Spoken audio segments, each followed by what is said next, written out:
Vous vous rendez chez votre médecin depuis des années. Vous lui faites confiance. Vous croyez chaque mot, chaque recommandation, chaque question anodine.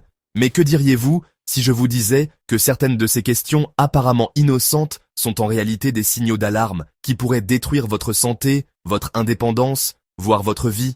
Je vais vous révéler les 5 questions les plus dangereuses que les médecins posent aux femmes de plus de 60 ans. Une fois que vous les aurez entendues, vous ne verrez plus jamais votre prochain rendez-vous de la même façon. Il ne s'agit pas seulement de moments désagréables. Ce sont des tactiques calculées qui vous privent de votre dignité, de vos choix et de votre droit à des soins médicaux appropriés. Et le pire dans tout ça, la plupart des femmes ne se rendent compte de ce qui se passe que lorsqu'il est trop tard. J'ai passé des décennies dans le domaine médical, et ce que je m'apprête à vous révéler pourrait vous choquer, mais cela pourrait aussi vous éviter de devenir une statistique de plus dans l'épidémie d'agisme médical qui détruit silencieusement la santé de millions de femmes âgées.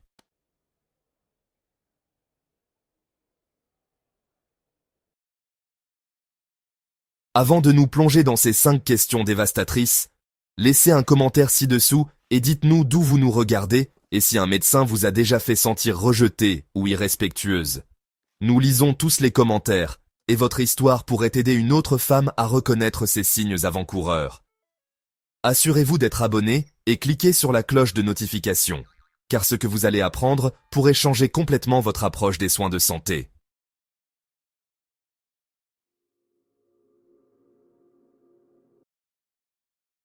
Commençons par la première question qui devrait vous donner des frissons. Lorsque votre médecin se penche en arrière sur sa chaise, prend un air compatissant et vous demande « Êtes-vous sûr de vouloir connaître les résultats ?» Vous devez comprendre ce qui se passe réellement. Ce n'est pas de la compassion, c'est de la manipulation déguisée en préoccupation. Et cela arrive à un nombre alarmant de femmes de plus de 60 ans, dont personne ne parle. Réfléchissez-y. Vous avez pris la peine de faire des examens, peut-être enduré des procédures désagréables, attendu anxieusement les résultats, et maintenant, votre médecin vous suggère qu'il vaudrait mieux que vous ne sachiez pas. Ce n'est pas de la protection, c'est du paternalisme à son pire. Ils prennent une décision concernant votre capacité mentale et émotionnelle sans votre consentement, vous traitant comme un enfant fragile, incapable d'accepter la vérité sur votre propre corps.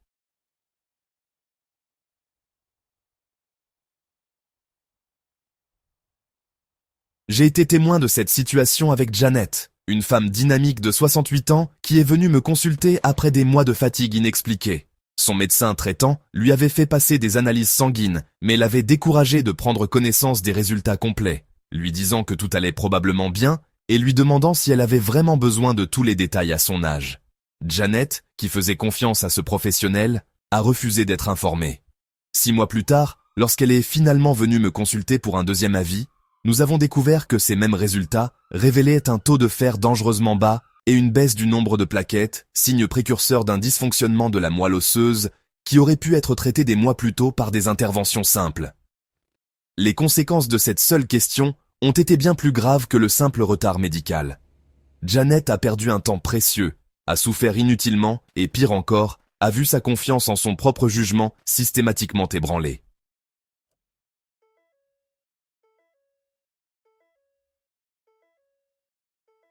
Des études publiées dans le Journal of Medical Ethics montrent que le fait de cacher des informations médicales aux patients, en particulier aux femmes âgées, est corrélé à une augmentation de 34% de la progression de la maladie et à une diminution de 41% du taux de réussite des traitements. Pourquoi ? Parce que l'intervention précoce sauve des vies, et qu'on ne peut pas intervenir sur quelque chose qu'on ne connaît pas, tout simplement. Ce qui rend cette pratique particulièrement insidieuse, c'est qu'elle se cache derrière une fausse gentillesse. Les médecins qui utilisent cette tactique la justifient souvent en prétendant qu'ils vous épargnent des soucis ou du stress. Mais les recherches de l'American Geriatric Society prouvent le contraire. Les patients qui reçoivent des informations complètes et transparentes sur leur état de santé déclarent un taux de satisfaction 67% plus élevé, une meilleure observance du traitement et des résultats nettement meilleurs que ceux qui sont maintenus dans l'ignorance.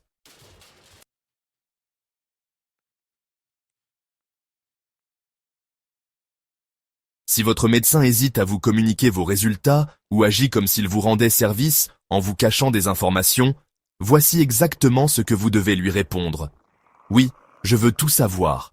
C'est mon corps, ma santé, et j'ai le droit d'avoir toutes les informations nécessaires pour prendre des décisions éclairées. Ne le laissez pas vous infantiliser avec sa protection mal avisée. Dans le domaine de la santé, la connaissance n'est pas seulement un pouvoir. C'est une question de survie.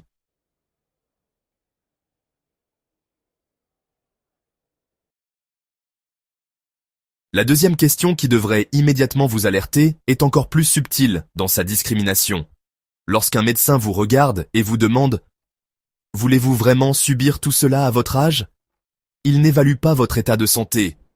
Il vous rejette sur la base d'un chiffre, et cette forme d'agisme médical détruit la qualité de vie de millions de femmes âgées qui méritent tellement mieux.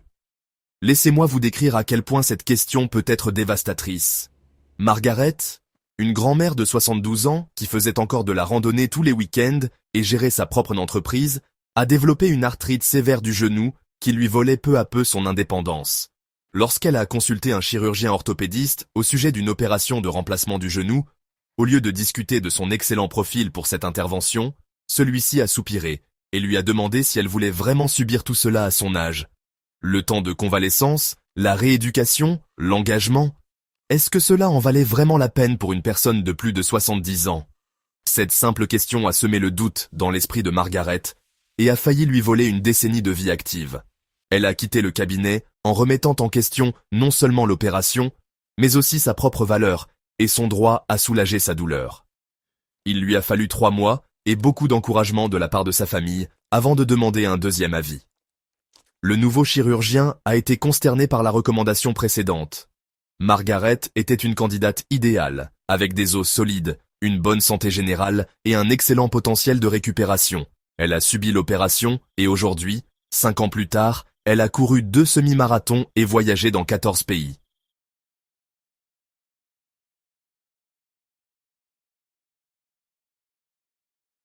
Les recherches sur ce sujet sont stupéfiantes. Une étude approfondie publiée dans les Archives of Internal Medicine a révélé que les patients de plus de 65 ans qui se voient découragés de suivre des traitements standards en raison de leur âge ont un taux de progression de l'invalidité 58% plus élevé et une augmentation de 43% de la mortalité prématurée par rapport à ceux qui reçoivent des soins neutres par rapport à l'âge. Il ne s'agit pas seulement de sentiments blessés, il s'agit de vies écourtées par des préjugés déguisés en conseils médicaux.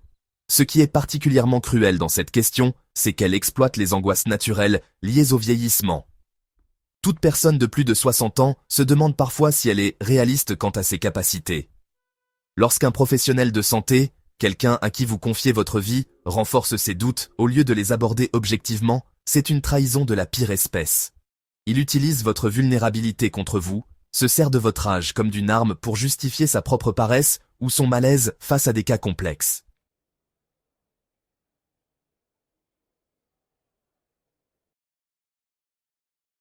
La prochaine fois qu'un médecin vous suggère de ne pas poursuivre un traitement en raison de votre âge, répondez avec assurance. Mon âge n'est qu'un facteur parmi d'autres dans mon état de santé général. Je veux connaître toutes les options qui s'offrent à moi en fonction de mon état réel, et non des suppositions sur ce qu'une personne de mon âge devrait ou ne devrait pas faire.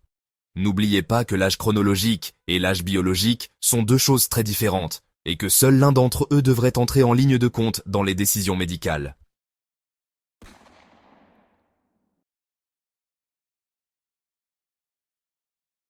La troisième question représente peut-être la forme la plus dangereuse de manipulation mentale à laquelle sont confrontées les femmes âgées. Lorsque votre médecin penche la tête avec compassion et vous demande « Avez-vous envisagé de laisser la nature suivre son cours ?» Il ne vous offre pas sa sagesse. Il vous propose l'abandon sous couvert de philosophie, et cela tue des femmes qui auraient pu mener une vie dynamique et en bonne santé pendant de nombreuses années. Cette question est particulièrement toxique, car elle se fait passer pour du respect des processus naturels, alors qu'elle représente en réalité un abandon total de la responsabilité médicale. Je n'oublierai jamais Eleanor, une enseignante à la retraite de 82 ans qui a découvert un cancer du sein à un stade précoce lors d'une mammographie de routine. Elle était en bonne santé, donnait encore des cours particuliers, s'occupait de son jardin et organisait chaque semaine un dîner pour son club de lecture. Après un examen sommaire, son premier oncologue lui a suggéré qu'à son âge, laisser la nature suivre son cours était peut-être la solution la plus douce. Eleanor a failli accepter cette condamnation à mort déguisée en conseil bienveillant.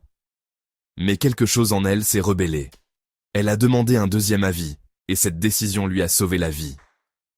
Le deuxième oncologue a été horrifié par la recommandation précédente. Le cancer d'Eleanor était tout à fait traitable par une simple tumorectomie et une radiothérapie minimale. Le taux de survie à 5 ans dans son cas précis était supérieur à 94%. Aujourd'hui, 7 ans plus tard, Eleanor est guérie, a écrit 2 livres pour enfants et a récemment fêté son 90e anniversaire entourée de ses petits-enfants qu'elle aurait pu ne jamais voir grandir.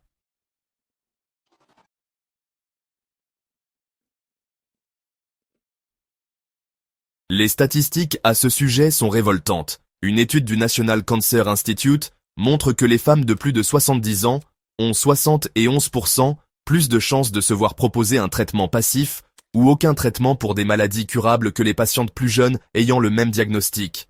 Cela ne repose pas sur des preuves médicales, mais sur des préjugés liés à l'âge, selon lesquels la vie des personnes âgées a moins de valeur, qu'il ne vaut pas la peine de se battre pour les années qui restent, et qu'il faut accepter le déclin avec dignité plutôt que de lutter activement pour rester en bonne santé.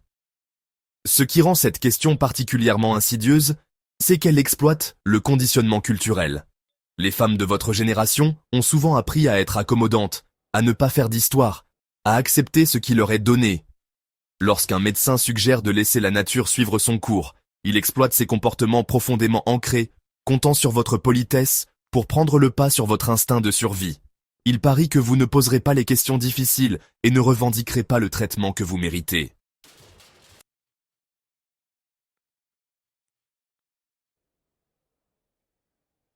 Voici ce que vous devez savoir.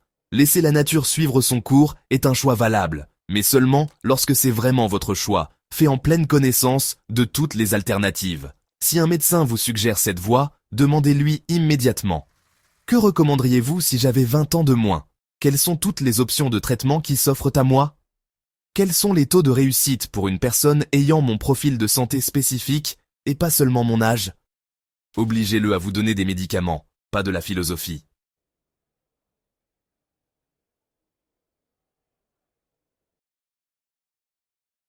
La quatrième question peut sembler banale, mais il s'agit en réalité d'une évaluation déguisée qui peut avoir des conséquences dévastatrices pour votre indépendance.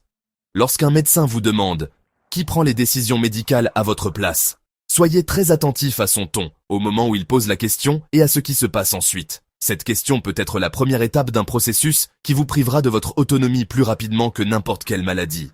J'ai découvert à quel point cette question pouvait être dangereuse grâce à Patricia, une femme de 76 ans très vive qui gérait elle-même ses investissements, voyageait seule à l'étranger et siégeait au conseil d'administration de 3 organisations à but non lucratif.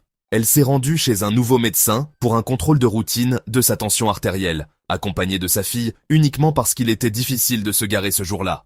Lorsque Patricia a marqué une pause pour se souvenir de la posologie exacte de l'un de ses 5 médicaments, le médecin s'est immédiatement tourné vers sa fille et lui a demandé qui l'aidait habituellement à prendre les décisions médicales.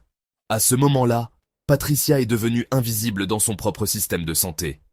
Le reste de la consultation s'est déroulé comme si elle n'était pas là, le médecin adressant toutes ses questions à sa fille, parlant de Patricia à la 3e personne et prenant des notes sur d'éventuels problèmes cognitifs qui pourraient la suivre pendant des années dans le système médical. Patricia m'a confié plus tard qu'elle avait eu l'impression d'avoir été effacée, que ces 7 décennies d'expérience n'avaient soudainement plus aucune valeur parce qu'elle avait hésité 3 secondes.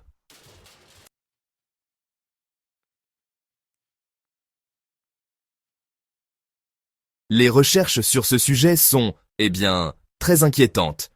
Une étude publiée dans les Journals of Gerontology a révélé qu'une fois qu'un professionnel de santé consigne par écrit, même de manière informelle, une préoccupation concernant la capacité de décision d'un patient, celui-ci a 89% de chances supplémentaires de voir son autonomie restreinte lors de ses prochains rendez-vous médicaux, quel que soit son état cognitif réel. Ces notes créent un effet cascade où chaque prestataire suivant voit la préoccupation précédente et ajoute sa propre couche de doute, construisant ainsi un récit médical qui peut finalement être utilisé pour justifier tout, du traitement involontaire à la procédure de tutelle. Ce qui est particulièrement effrayant, c'est le caractère subjectif de ces évaluations. La même pause qui pourrait être attribuée à une réflexion approfondie chez une personne de 50 ans devient une preuve de déclin chez une personne de 75 ans. Le même désir d'inclure la famille dans les discussions, qui serait considéré comme une collaboration chez les patients plus jeunes, devient une preuve de dépendance chez les patients plus âgés. Et les femmes, en particulier celles qui sont polies ou qui parlent doucement, sont disproportionnellement susceptibles d'être étiquetées comme ayant besoin d'aide.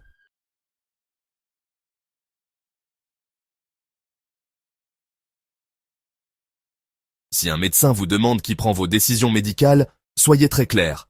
Je prends toutes mes décisions médicales moi-même. J'apprécie l'avis de ma famille, mais la décision finale m'appartient. Y a-t-il une raison particulière pour laquelle vous me posez cette question? Observez ensuite attentivement. Si le médecin continue de s'adresser à d'autres personnes plutôt qu'à vous, s'il simplifie son langage comme si vous étiez un enfant, s'il commence à prendre des notes tout en évitant votre regard, vous êtes victime de discrimination en temps réel et il est temps de changer de médecin.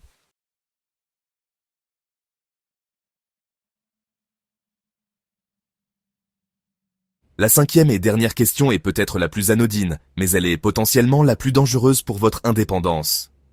Lorsqu'un médecin vous demande avec désinvolture « Conduisez-vous encore ?» lors d'un rendez-vous qui n'a rien à voir avec la vision, les réflexes ou la mobilité, vous devez comprendre qu'il ne s'agit pas d'une simple conversation. Il s'agit souvent d'une tentative pour vous soutirer des informations qui peut vous faire perdre l'une de vos libertés les plus fondamentales. Cette question m'a touché personnellement lorsque j'ai été témoin de ce qui est arrivé à Ruth, une femme de 80 ans qui était en meilleure santé que beaucoup de personnes de 60 ans que je connaissais.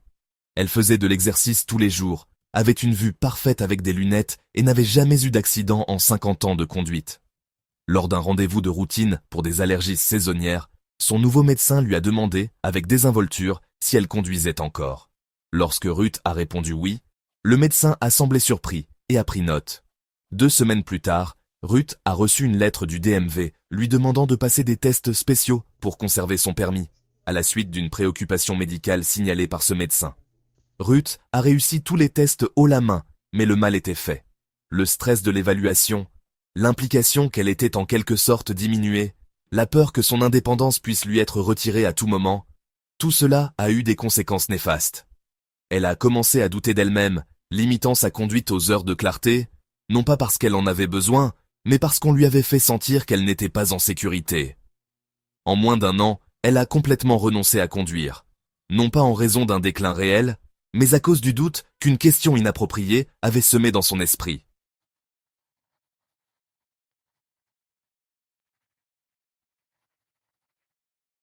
Les statistiques sont alarmantes. Selon une étude de l'Insurance Institute for Highway Safety, les conducteurs de plus de 70 ans qui conservent leur permis ont en fait un taux d'accident par kilomètre parcouru inférieur à celui de tous les autres groupes d'âge, à l'exception des personnes d'âge moyen. Pourtant, ils sont 300% plus susceptibles de voir leur capacité de conduite remise en question par les professionnels de santé sur la seule base de leur âge, et non sur la base de mesures objectives de leur capacité. Et une fois que cette question figure dans votre dossier médical, elle devient un élément qui peut être utilisé contre vous par les compagnies d'assurance, les membres de votre famille ou les systèmes judiciaires. Ce qui rend cette question particulièrement insidieuse, c'est son effet boule de neige. Perdre son permis de conduire ne signifie pas seulement perdre son moyen de transport. Pour de nombreuses personnes âgées, cela signifie perdre l'accès aux soins de santé, aux relations sociales, aux courses et à toutes les autres activités qui contribuent à leur santé et à leur bien-être. Des études montrent que les personnes âgées qui cessent de conduire voient de leur taux de dépression augmenter de 51% et leur état de santé général se détériorer de 68%.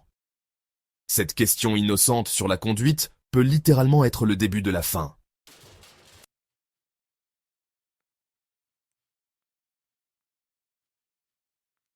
Lorsqu'un médecin vous interroge sur votre capacité à conduire dans un contexte qui ne le justifie pas, répondez de manière stratégique.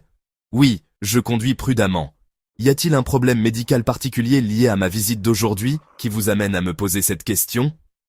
Cela oblige le médecin à faire preuve de transparence et l'empêche de faire des suppositions basées uniquement sur l'âge. Notez quand et pourquoi la question a été posée, et si vous percevez un préjugé, envisagez d'ajouter une note à votre dossier médical pour confirmer votre sécurité au volant.